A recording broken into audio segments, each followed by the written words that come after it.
يا مساء الخير.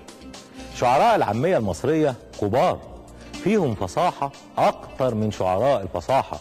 العامية المصرية باعتراف أعضاء مجامع اللغة هي الأقرب للفصحى من بين كل العاميات العربية.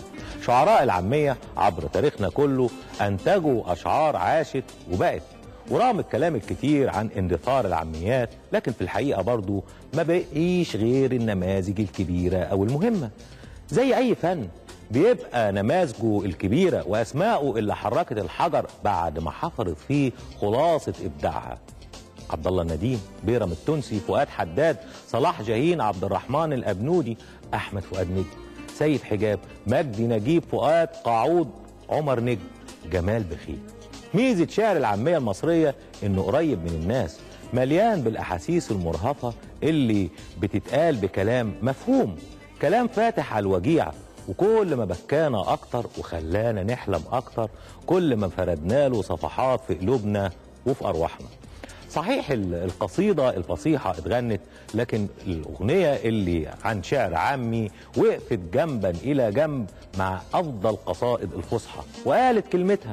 وكل ما فارس من فرسانها لقى صوت معبر ولقى الملحن المبدع تحلق الكلمة ويا اللحن مع الصوت الجميل ويوصلوا للآفاق بأغنية تعيش وتبقى لأجيال. قصيدة العامية المصرية مش بس أغنية، دي من عبد الله النديم لسيد حجاب ارتبطت بالشعر السياسي، يمكن الظرف التاريخي، إرث الاستعمار، قضية الاستقلال أو الثورة. وبعد ما ارتحنا من النضال والحروب شوية شفنا القصائد العامية العاطفية، شفنا القومية بحس جديد. سمعنا مسحراتي فؤاد حداد اللي صح المصريين، وسمعنا مسحراتي جمال بخيت اللي بيصحي كل العرب، اللي غنى لزويل ومحفوظ، لأم كلثوم، ولدولة قراءة القرآن، المعجون بحب مصر، حب الوطن اللي باقي منه ومنا. شعر العامية المصرية ساعات رائع وساعات مؤلم، مداوي وجارح، ماكينة أحلام، آلة زمن بتاخدنا لبكرة، لكن اتفقنا أو اختلفنا فيه هو روح جديدة. روح جديدة هنسمعها ونشوفها دلوقتي حالا في كلام مسؤول.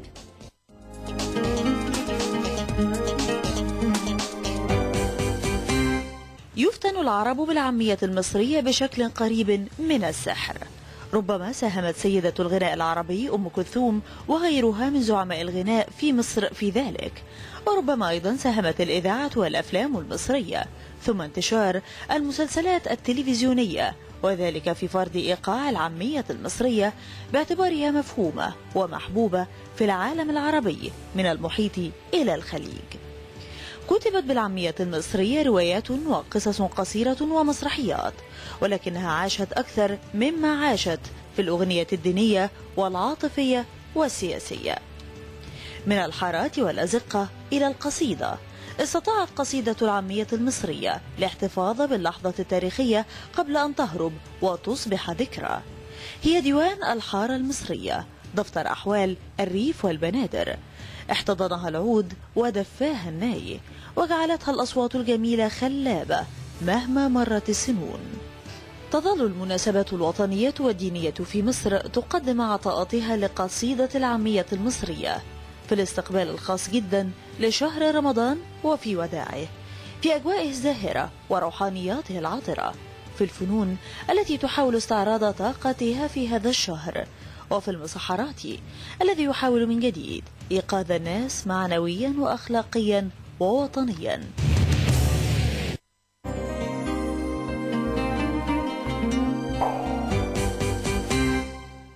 في العامية المصرية في أرقى نماذجها هنلقى الفن، المهنة والوعي ارتبطوا في ضفيرة واحدة من الكلمة العامية حمالة الوجوه، الكلمة المعبرة عن العبقرية المصرية المحبة للتسجيل، الكلمة المراية صاحبة الوجوه المتعددة، عقلية عاشقة للمجاز، لمضرب الأمثال، حبة الكلمة واللي بتشيله الكلمة من معاني كتيرة كل واحد يفهمها بقى على قد فهمه. مقاصد الشعر العامي، أغراضه، خيالاته ومعانيه، إماراته، رايح على فين، هيكون لينا عنه النهاردة مع الشاعر جمال بخيت كلام مسؤول. ومن كلام الشاعر جمال بخيت فكرة القومية العربية ضمت مجموعة من القيم، منها احترام الثقافة والأدب والفن، وبالتالي ظهرت لدينا قامات أدبية كبرى، وهو ما أدى إلى حدوث نهضة وتطور هائل في الزجل منذ أيام بيرم التونسي تحول إلى ما يسمى بشعر العامية. أنتمي لجيل الرئيس الراحل جمال عبد الناصر بكل ما كان يحمله من أفكار ورؤى مثل القومية العربية، وهذا ما شكل وجداني الشعري حتى الآن. فؤاد حداد كان أول من التقط فكرة أن المسحراتي الذي يجوب الأزقة لإيقاظ الناس من النوم للتصحر في رمضان هو شخص بإمكانه القيام بدور أكبر وأعمق يتمثل في إيقاظ وعي الناس وضمائرهم. وقال جمال بخيت: مسحرات العرب ليس مجرد ديوان شعري، المسحراتي مسيرة حياة دعوة إلى الوحدة والحب، حب الوطن في مفهومه الواسع. حاولت عند كتابتي لمسحرات العرب ألا أكرر ما سبق، فلجأت إلى تغيير الأوزان الشعرية، خاصة وأن الأستاذ فؤاد حداد اعتمد وزنا رئيسيا في حلقاته، كما اجتهدت كذلك في اختيار المواضيع. أجمل حاجة في الدنيا البنى مش الهدم. المعرفة بتبقى مفيدة لما كل واحد يجي يبني على اللي سبقه، حتى لو قدم بضاعته بشكل جديد، ضروري بشكل جديد. ده بقى اللي بيزرع الأمل ويمنع التوهان. الكلمة الجميلة عبادة، ونسمة المحبة سكر زيادة. العلم نور والعقل زينة، والغنوة محبة لكل دين. وأنا بغني يا مؤمنين نفطر بتمر رشيد، وفي طابة بيجي العيد. ده كلام الشاعر جمال بخيت اللي هيكون لينا معاه دلوقتي كلام مسؤول.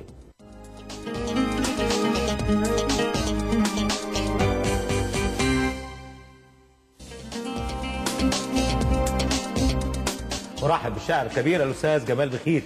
منورنا يا استاذ جمال. اهلا بيك يا محمد. اهلا بيك. خلص رمضان والناس اتسحرت، وكنا بنسمعك في عمل يومي وبنشوفك على القناه الاولى في التلفزيون المصري عن المسحراتي. قبل كده كان ارتبط المسحراتي في اذهان الناس دايما بفؤاد حداد. ليه ما حدش غيرك قرب من المنطقه دي؟ هي المنطقه لا، في ناس عملت اكتر من مسحراتي، انما يمكن ما كانش ليه صدى. ليه؟ لانه البناء العبقري اللي عمله فؤاد حداد هو بناء يخض الحقيقه. ولذلك انا اقول لك ان انا لما بدات، لو جت عندي فكره ان انا اكتب المسحراتي، قعدت متردد في الحكايه دي حوالي 3 سنين. يعني هل اقترب من هذا الموضوع اللي فؤاد حداد عمل فيه هذا الهرم العبقري العظيم، واللي عاش وجدان الناس من خلال صوت كبير وعبقري وملحن عظيم، يعني جزء من حته من قلب مصر زي ما بنقول عليه سيد مكاوي. فقعدت 3 سنين متردد في المساله دي، لحد يعني ايه ما ربنا فتح عليا بوجهه نظر انه كل عصر مطروحه عليه قضايا غير العصر التالي ليه او السابق ليه.